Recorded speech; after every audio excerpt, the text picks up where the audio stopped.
Previous lectures में हम लोगों ने कॉलिगेटिव प्रॉपर्टीज स्टार्ट किया था। कॉलिगेटिव प्रॉपर्टीज जो होती हैं बेसिकली वो प्रॉपर्टीज जो कि नेचर पे डिपेंड नहीं करती, नंबर ऑफ पार्टिकल्स पे डिपेंड करती है। ठीक है, वो ग्लूकोज, सुक्रोज और कुछ भी हो, शुगर, ठीक है, ये डिफरेंट है। यूरिया, लेकिन आपके पास इनके मतलब नेचर पे डिपेंड नहीं करेगी, जिसमें कार्बन है, नाइट्रोजन है, उससे कोई फर्क नहीं पड़ता।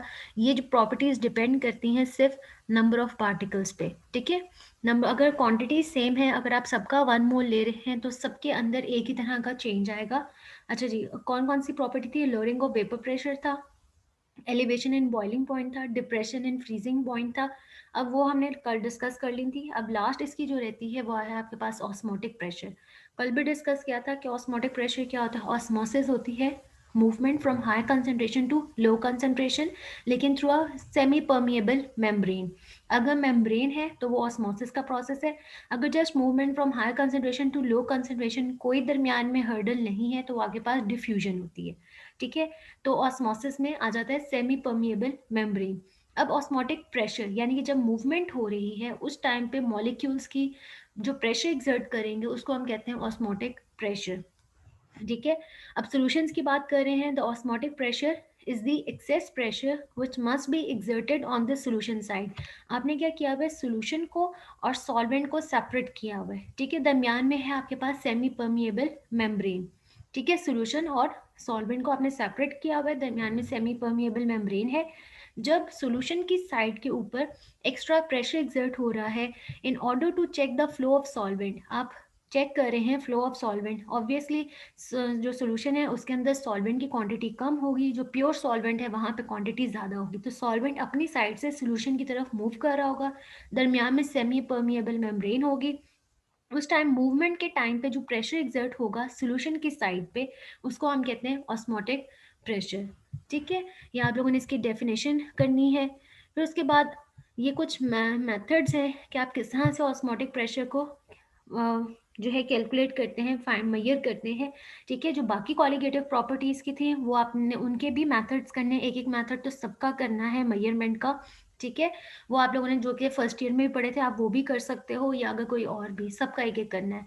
ऑस्मोटिक प्रेशर क्योंकि ये न्यू है, आप लोगों ने फर्स्ट ईयर में नहीं पढ़ा हुआ, तो इसके मैं आपको बताती हूँ कि they are 3 important methods in this respect osmotic pressure के।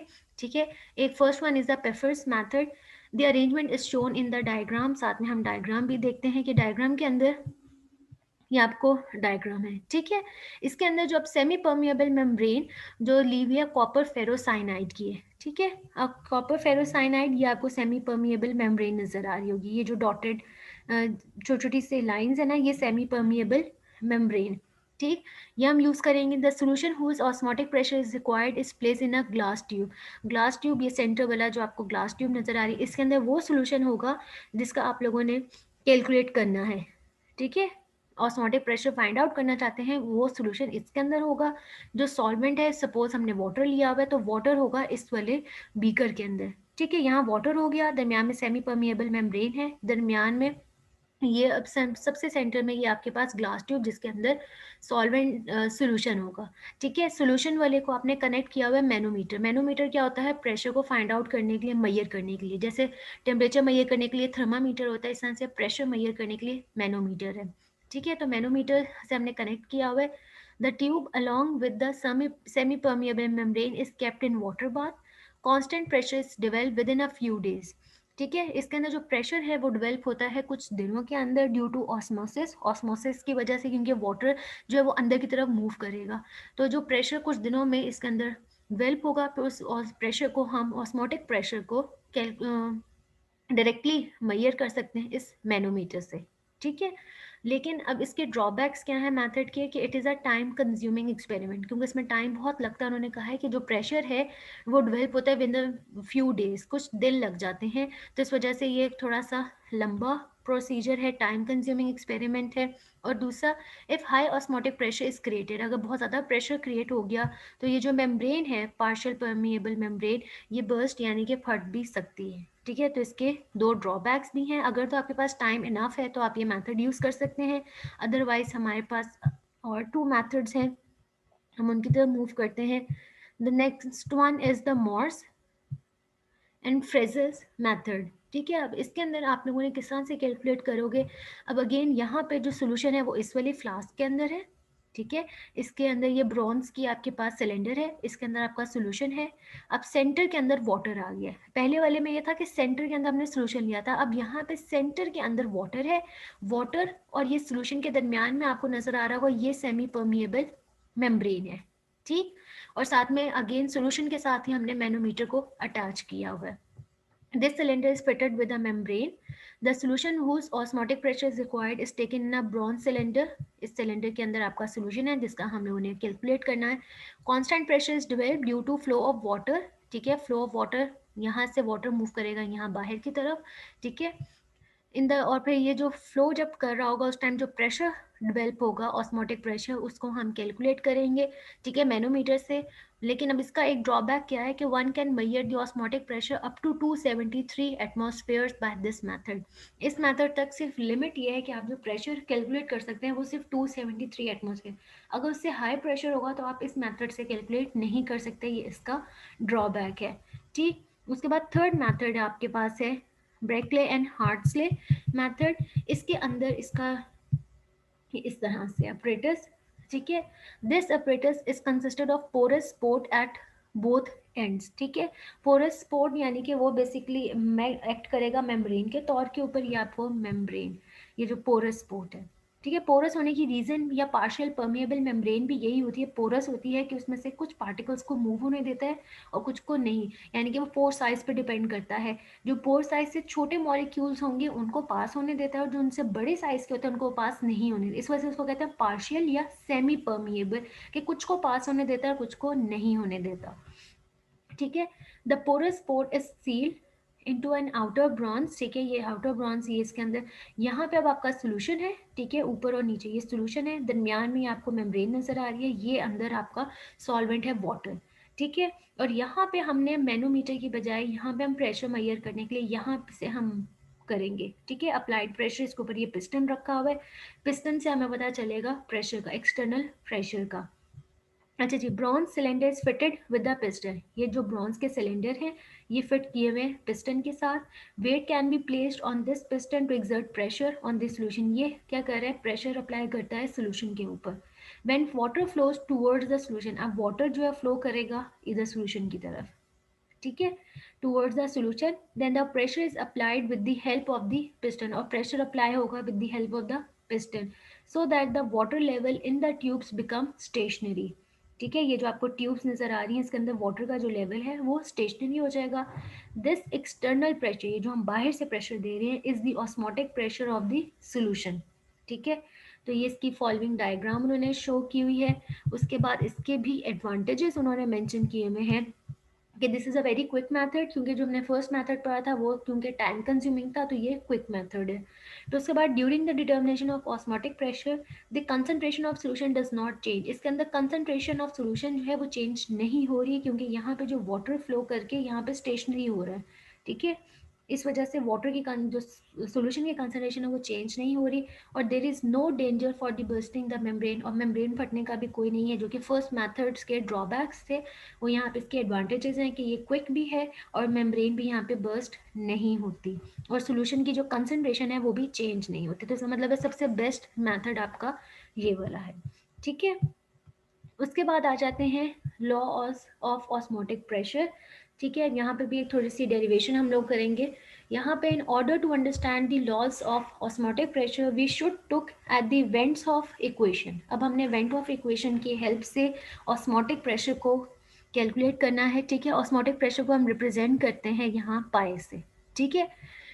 Went Hoff studied the results of osmotic pressure measurement on aqueous solution, ठीक है, ये साइंटिस्ट ने स्टडी किया था osmotic pressure measurement on aqueous solution. He obtained good results by Pfeffer's method, जो कि first method था, उससे उसने जो ऑस्मोटिक प्रेशर को स्टडी किया, मेजर किया था, उससे गुड रिजल्ट इस मेथड से आए थे, ठीक है, जबकि ये टाइम कंज्यूमिंग मेथड है। He declared that there is a strict parallelism between properties of gases and dilute solution, क्योंकि अभी हम solutions और ये सारे कौन से थे, dilute solutions थे, ठीक है। तो डाइल्यूट सोल्यूशन और वो गैसेस की जो प्रॉपर्टीज हैं उनके दरमियान में उसने कहा कि कुछ पैरेललिज्म है, यानी कि कुछ सिमिलैरिटी है, ठीक है। तो गैसेस की जो प्रॉपर्टीज हैं वो बेसिकली हम क्या करते हैं, gas law, boys law, Charles law, Dalton's law, Avogadro's law.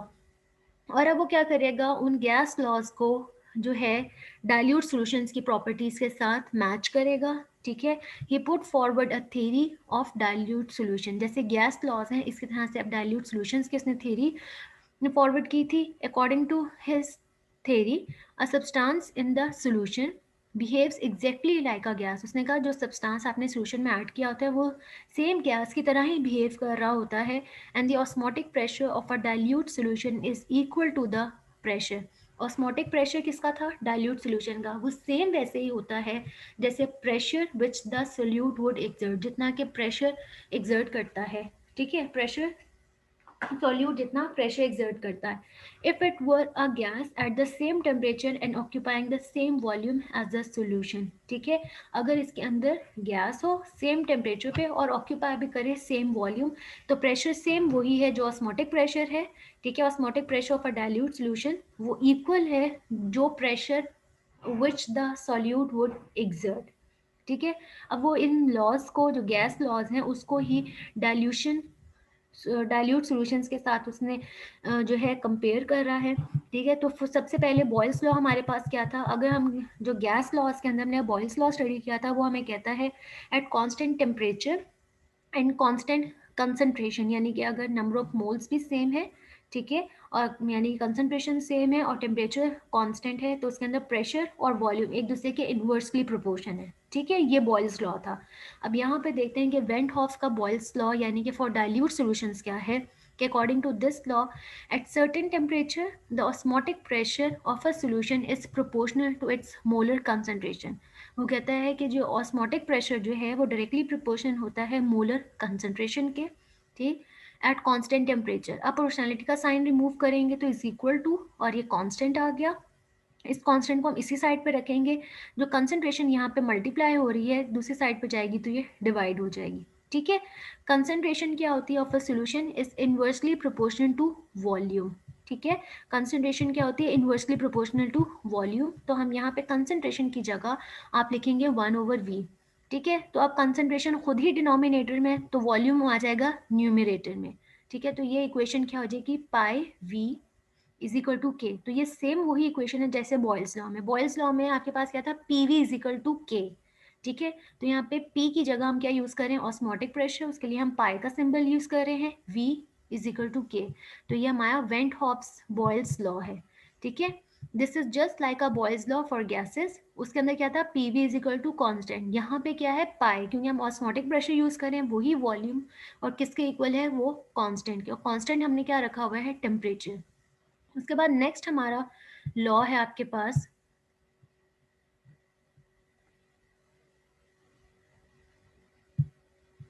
उसके बाद है pressure temperature law. Pressure temperature law आपके पास, according to this law the osmotic pressure of solution is proportional to absolute temperature, यानी ऑस्मोटिक प्रेशर डायरेक्टली प्रोपोर्शनल है temperature की, लेकिन इस टाइम पे कांस्टेंट क्या है, concentration, when concentration is constant. ठीक है, प्रोपोर्शनैलिटी का साइन रिमूव करेंगे तो इज इक्वल टू और के आ जाएगा। ठीक है, टी इधर मल्टीप्लाई हो रहा है, इस साइड जाएगा तो डिवाइड हो जाएगा, तो pi over T is equal to K. और यहाँ पे अब आपके पास लॉ, बॉयल्स लॉ में अगर आप गैस लॉज में आते हैं तो यहाँ ऑस्मोटिक प्रेशर की जगह क्या आ जाएगा, सिंपल प्रेशर, अगर आप गैसेस की बात करें। यहाँ पे ये वाला जो है सॉल्यूशंस के लिए है, डाइल्यूट सॉल्यूशंस की, अगर आप गैसेस की बात करेंगे तो ये लॉ आ जाता है P over T is equal to K. उसके बाद नेक्स्ट लॉ हमारा है आपके पास Van't Hoff Avogadro's law. Avogadro's law में क्या था आपके पास, नंबर ऑफ मोल्स के साथ। ठीक है, कि अगर इक्वल वॉल्यूम होता है तो नंबर ऑफ मोल्स भी सेम है, या नंबर ऑफ मोल्स अगर सेम है तो वॉल्यूम भी सेम रहता है। तो according to this law the equimolal, ठीक है, यानी कि अगर उनके मोल्स सेम है, सोल्यूशन के मोलारिटी सेम है, सोल्यूशन की of different solutes, solute different, for example urea है, ग्लूकोज है, सुक्रोज है, ठीक है, लेकिन इक्विमोलल है, यानी कि उनके नंबर ऑफ मोल सेम है, have the same osmotic pressure, तो उनका जो ऑस्मोटिक प्रेशर है वो भी सेम होगा, यानी कि डायरेक्टली प्रोपोर्शन है, provided that the solute don't undergo association और डिसोसिएशन। लेकिन शर्त ये है, तो जो सॉल्यूट है ना वो एसोसिएशन होगी ना उसमें डिसोसिएशन। एसोसिएशन क्या होती है, कंबाइन नहीं हो जाएंगे, सॉल्यूट सॉल्यूट के साथ कंबाइन होकर कुछ और न्यू नहीं बना रहा होगा। या डिसोसिएशन का मतलब ये है कि ब्रेक होना, कि जो सॉल्यूट है वो ब्रेक नहीं होगा। ठीक है, एसोसिएशन यानी कि कंबाइन होना, डिसोसिएशन यानी कि ब्रेक होना। सॉल्यूट में ये चेंजेस नहीं आएंगी। तब क्या होगा कि अगर आपका इक्विमोलल सॉल्यूशन है, बेशक वो डिफरेंट सॉल्यूट्स थे, उन वो किसके डायरेक्टली प्रोपोर्शन होगा ऑस्मोटिक प्रेशर, उनके नंबर ऑफ मोल्स के। ठीक है, तो ये ऑस्मोटिक प्रेशर डायरेक्टली प्रोपोर्शन है नंबर ऑफ मोल्स के। ये आपके पास हो गया वेंट ऑफ एवोगैड्रोस लॉ। अच्छा जी, टेम्परेचर लॉ के साथ ये था कि आपके पास अगर कंसंट्रेशन सेम है, कंसंट्रेशन सेम होगी, तो यहाँ पे ऑस्मोटिक प्रेशर और टेम्परेचर किसके, एब्सोल्यूट टेम्परेचर, जब हम टेम्परेचर को केल्विन में लेते हैं। ठीक है, तो ऑस्मोटिक प्रेशर डायरेक्टली प्रोपोर्शन हो गया टेम्परेचर के, प्रोपोर्शनलिटी का साइन हटाएंगे तो इज इक्वल टू और के आ जाएगा, और यहाँ पे टी हो रहा है मल्टीप्लाई, इस साइड आएगा तो डिवाइड। ये वाला, ये जितने भी हम अभी पढ़ रहे हैं वेंट हॉफ से रिलेटेड, ये सारे आपके वो वाले लॉज हैं सॉल्यूशन के लिए। ठीक है, और ये वाला लॉ किसके लिए है, अगर आप गैसेस की बात कर रहे हैं। ठीक है, अच्छा जब इन लॉज को सबको आप कंबाइन करके, जैसे हमने जर्नल गैस इक्वेशन थी, तो जर्नल गैस इक्वेशन में यही तीनों लॉज के ऑस्मोटिक प्रेशर इन्वर्सली प्रोपोर्शन है वॉल्यूम के, जैसे कि बॉयल्स लॉ। टेम्परेचर लॉ में ये कि ऑस्मोटिक प्रेशर डायरेक्टली प्रोपोर्शन है टेम्परेचर के, ये वो गैड्रोस लॉ कि ऑस्मोटिक प्रेशर डायरेक्टली प्रोपोर्शन है नंबर ऑफ मोल्स के।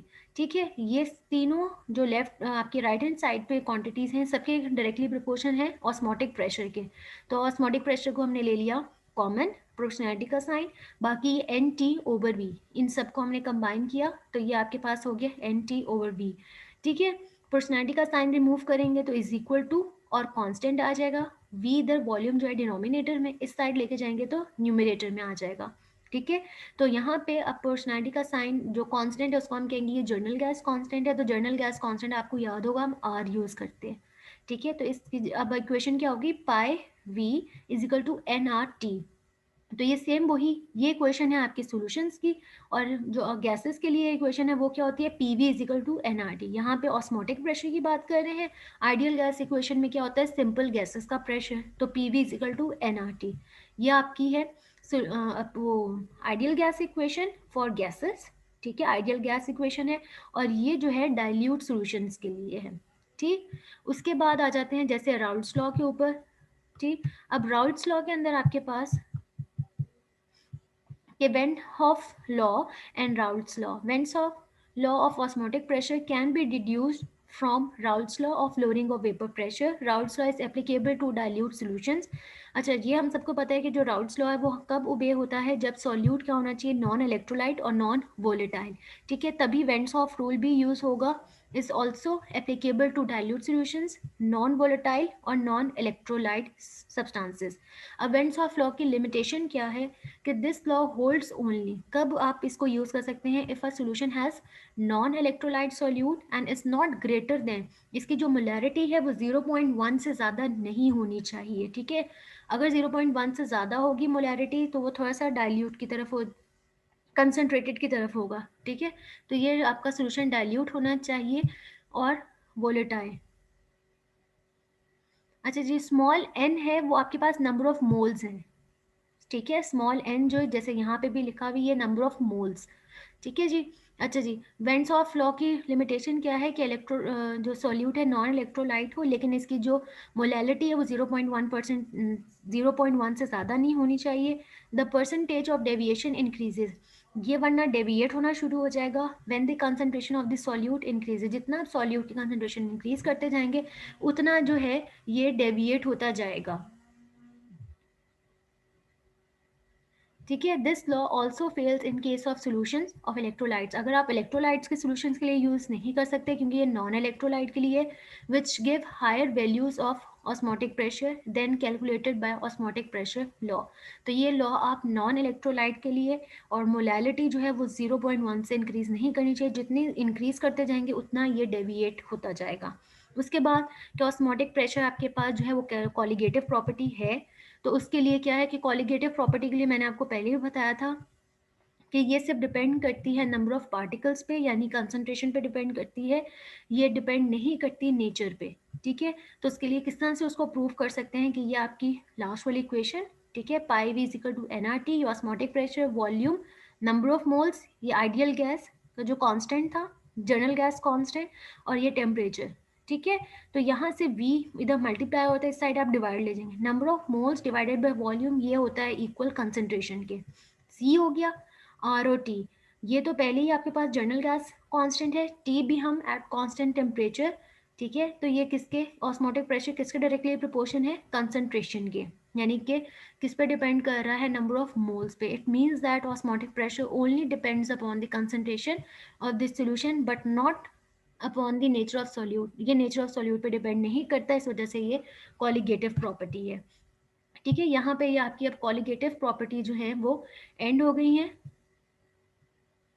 ठीक, उसके बाद अब नेक्स्ट है हमारा abnormal colligative properties of solution. ठीक है, जो आप कॉलिगेटिव प्रॉपर्टीज को फॉलो नहीं करते वो आपके पास क्या होते हैं, एबनॉर्मल कॉलिगेटिव प्रॉपर्टीज।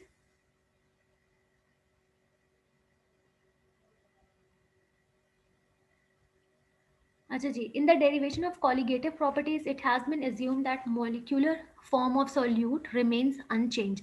अभी भी आपने याद है कि हमने जो टेम्परेचर वाला अभी लॉ अभी पढ़ा, उसमें भी हमने कहा था, या एवोगैड्रोस लॉ, उसके अंदर पढ़ा था कि जो सॉल्यूट है ना उसमें एसोसिएशन होनी चाहिए ना उसमें डिसोसिएशन होनी, यानी कि सॉल्यूट के जो मॉलिक्यूल्स हैं वो अनचेंज रहने चाहिए सोल्यूशन के अंदर। ठीक है, लेकिन अगर चेंज आ जाता है तो फिर वो आपको क्या करेंगी, एबनॉर्मल कॉलिगेटिव प्रॉपर्टीज होंगी। ठीक है, अगर सॉल्यूट के अंदर in derivation of colligative property it has been assumed that the molecular form of solute remains unchanged in the solution. In such cases experimental value of colligative property is in agreement with the theoretical calculated value.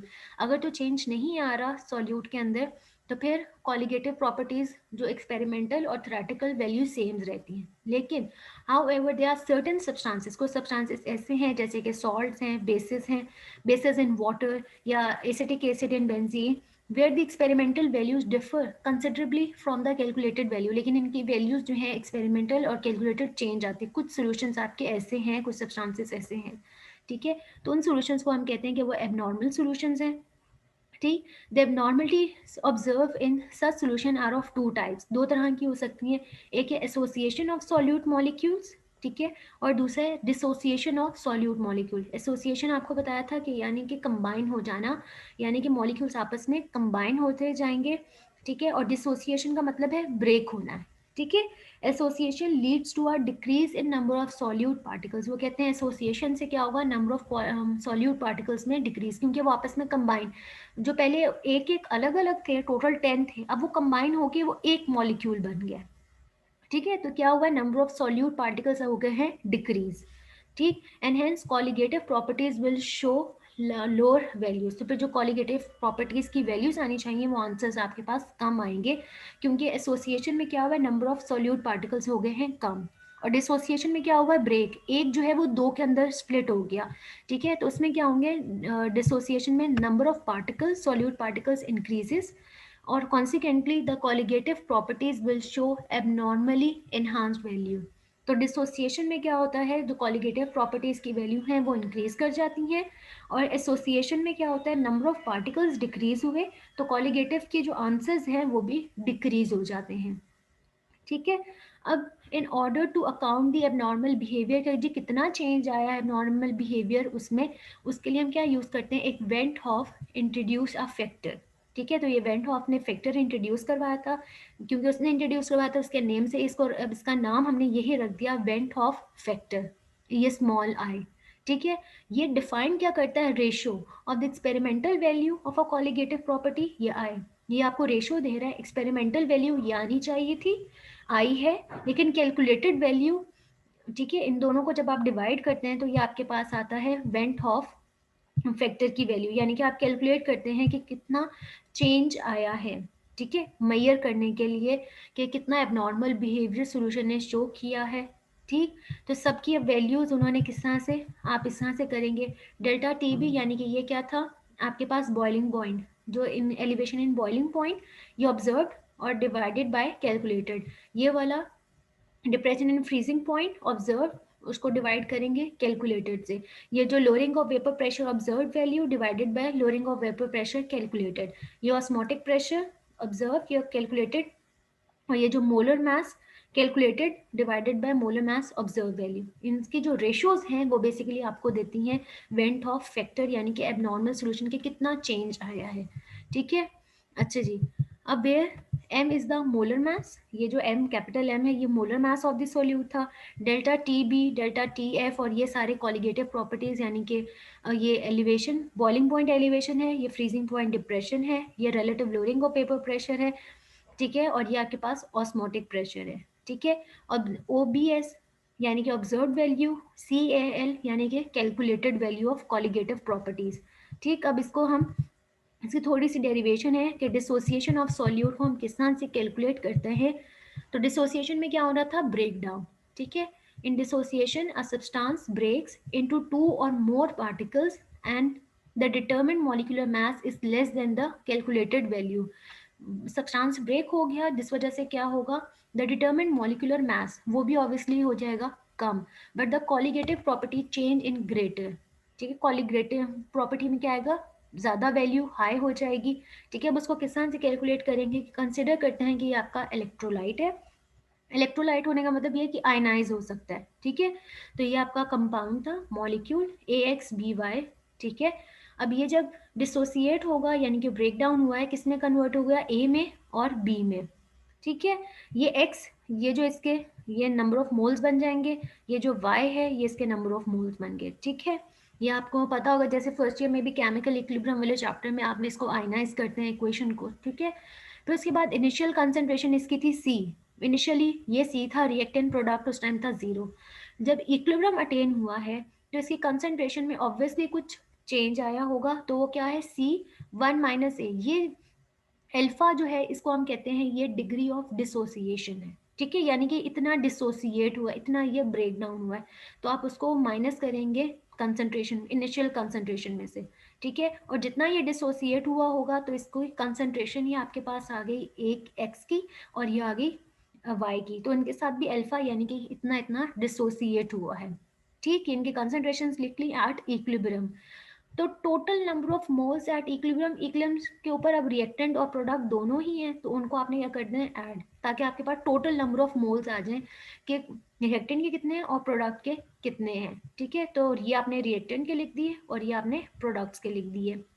उसके बाद इन सब के अंदर आप देखोगे C है, तो C को हमने ले लिया कॉमन। ठीक है, ये स्क्वायर ब्रैकेट्स के बाहर आ गया, ये 1 - अल्फा, ये प्लस X अल्फा, ये प्लस Y अल्फा। ठीक है, उसके बाद हमने क्या किया कि ये जो तीनों टर्म्स हैं A, X, Y, इन सब के अंदर अल्फा कॉमन है। ठीक है, तो यहाँ से हमने अल्फा को कॉमन ले लिया। ठीक है, ये x आ जाएगा, ये y आ जाएगा, ये माइनस अल्फा का मतलब क्या है कि इसको 1 इसके साथ है, तो इसके साथ आ जाएगा -1। ठीक, ये आपने लिख दी वैल्यू C की। ये कौन सी वैल्यूज है, कैलकुलेटेड। ठीक है, ये सारी वैल्यूज बल्कि हैं ऑब्जर्व वैल्यूज। ठीक, अब डिग्री ये जो था वेंट्स ऑफ, तो यहाँ पे ऊपर आपने लिख दी ऑब्जर्व वैल्यूज, ये आ गई आपकी कैलकुलेटेड वैल्यूज। यानी कि जो इनिशियल कंसंट्रेशन वो कहते थे कि जी कि डिसोसिएट नहीं होना चाहिए, जो ये कंसंट्रेशन है ये यही रहनी चाहिए थी, तो ये हो गई कैलकुलेटेड वैल्यू C। C से हो जाएगा कैंसिल। ठीक है, तो डिग्री ऑफ डिसोसिएशन यानी कि जो हमने अल्फा की वैल्यू फाइंड आउट करनी है, तो इस इक्वेशन को हम रीअरेंज करेंगे। इस इक्वेशन को रीअरेंज करते हुए आपके पास आंसर इस तरह से आ जाएगा ये। ठीक है, अब मैं आपको बताती हूँ कि इक्वेशन किस तरह से रीअरेंज हुई है कि C कैंसिल हो गया C से।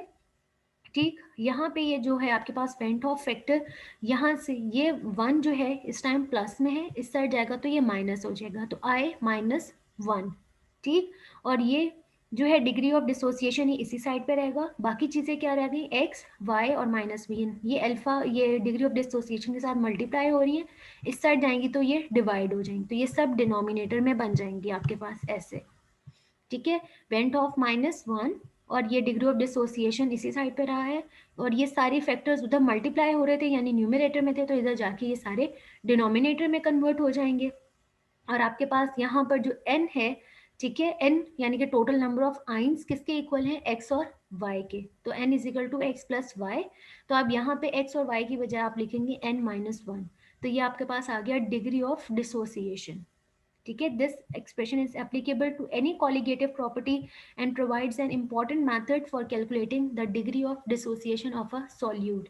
ठीक है जी, उसके बाद ये हो गया डिग्री ऑफ डिसोसिएशन। जैसे अब डिग्री ऑफ डिसोसिएशन कैलकुलेट किया है, सेम ऐसे ही आपके पास डिग्री ऑफ एसोसिएशन। एसोसिएशन में क्या होना है, जो सॉल्यूट मॉलिक्यूल्स हैं उन्होंने कंबाइन हो जाना है टू प्रोड्यूस बिगर मॉलिक्यूल्स, बड़े मॉलिक्यूल्स बन जाएंगे। ठीक है, यानी कि आपके पास अभी जो मॉलिक्यूल्स, यानी कि डिफरेंट मॉलिक्यूल्स हो सकते हैं, डिफरेंट नंबर, फॉर एग्जांपल 10 है, ये ए जो मॉलिक्यूल है ये आपके पास 10 नंबर है। ठीक है, लेकिन ये भी फॉर एग्जांपल मोनोमर है, तो यहाँ पे क्या हो जाएगा, पोलीमर हो जाएंगे, आपस में कंबाइन। आपको पता होगा कि केमिस्ट्री के अंदर जब मोनो पोलीमर्स लिखे जाते हैं तो उनकी ब्रैकेट के बाहर यहाँ छोटा सा एन लिखा जाता है। ठीक है, तो ये इसका मतलब एक कंबाइन हो गए हैं। ठीक, अब यहाँ पे सेम इसके लिए भी हम इक्वेशन लिखेंगे। तो यहाँ पे आपके पास where n is the number of molecules of solute which combine to form an associated species। ठीक है, तो ये n जो है यानी कि नंबर ऑफ मॉलिक्यूल्स थे और ये एसोसिएट हो गए और ये आपस में कंबाइन होके पॉलीमर बना लिया। ठीक, इनिशियल कंसंट्रेशन वही आप सी लोगे। ठीक, इक्विलिब्रियम पे क्या होगा कि ये अब एसोसिएट, डिग्री ऑफ एसोसिएशन को भी हम अल्फा से ही रिप्रेजेंट करेंगे। Equilibrium, at the equilibrium the number of moles of unassociated, जो अनएसोसिएटेड है यानी कि जो कंबाइन नहीं हुए, उनकी कंसंट्रेशन किस, वो उसकी आप कैसे लिखोगे, सी ओ वन माइनस एल्फा। और जो एसोसिएट हो गए हैं यानी कि जो कंबाइन हुए हैं उनकी कंसंट्रेशन कैसे लिखेंगे, सी एल्फा ओवर एन। ठीक है, तो इक्विलिब्रियम के ऊपर आपके पास दो एसोसिएशन आएंगे, दो नंबर ऑफ मॉलिक्यूल्स, एक ये अनएसोसिएटेड और एक ये एसोसिएटेड। अब टोटल नंबर ऑफ मोल्स इन दोनों को आप ऐड करेंगे। ऐड करने से क्या होगा कि इस वाले टर्म में भी सी है और इस वाली टर्म में भी सी है, आप सी को कॉमन ले लेंगे, बाकी क्या रह जाएगा, वन माइनस एल्फा और ए ओवर यानी एल्फा ओवर एन। उसके बाद वेंट ऑफ फैक्टर यानी कि आई किसके इक्वल है, ये आपके पास आ गई observe value divided by calculated value. और यहाँ से अगेन आपने एसोसिएशन का फैक्टर, ये जो डिग्री ऑफ एसोसिएशन है इसको सेपरेट करना है। ठीक है, अगेन ये सी जो है इस सी के साथ कैंसिल हो जाएगा। ठीक है, अब इस साइड पे सिर्फ आपके पास क्या रह गया, ये सारी टर्म किसके इक्वल है, इसी आई के इक्वल, वन माइनस एल्फा ये प्लस ए ओवर एन। ठीक है, अब इन दोनों टर्म्स के अंदर से आपने क्या किया है, अल्फा को कॉमन ले लिया। अल्फा को जब आप कॉमन लेंगे तो क्या होगा, वन, ये एज इट इज वन आ जाएगा। ठीक, ये अल्फा ओवर एन में से जब आप अल्फा कॉमन ले लोगे तो क्या रह जाएगा, वन ओवर एन। और इस अल्फा का भी जब आपने कॉमन ले लिया तो इसकी जगह आ जाएगा माइनस वन। ठीक है, ये आपके पास अल्फा इस तरह से आपने कॉमन ले लिया। और ये डिग्री, अब अल्फा को जब आप दूसरी साइड पे लेके जाएंगे तो बाकी इक्वेशन आप उसको रीअरेंज करके देखना, तो आपके पास Van't Hoff factor minus one over one minus n is equal to alpha one. तो ये आपके पास क्या है, डिग्री ऑफ एसोसिएशन। इस तरह से आप इसको कैलकुलेट करेंगे। ठीक है, अब थोड़ा सा टाइम हमारे पास कम है तो आप लोगों का सिर्फ एक टॉपिक अब रह गया है, एजियोट्रॉपिक मिक्सचर्स।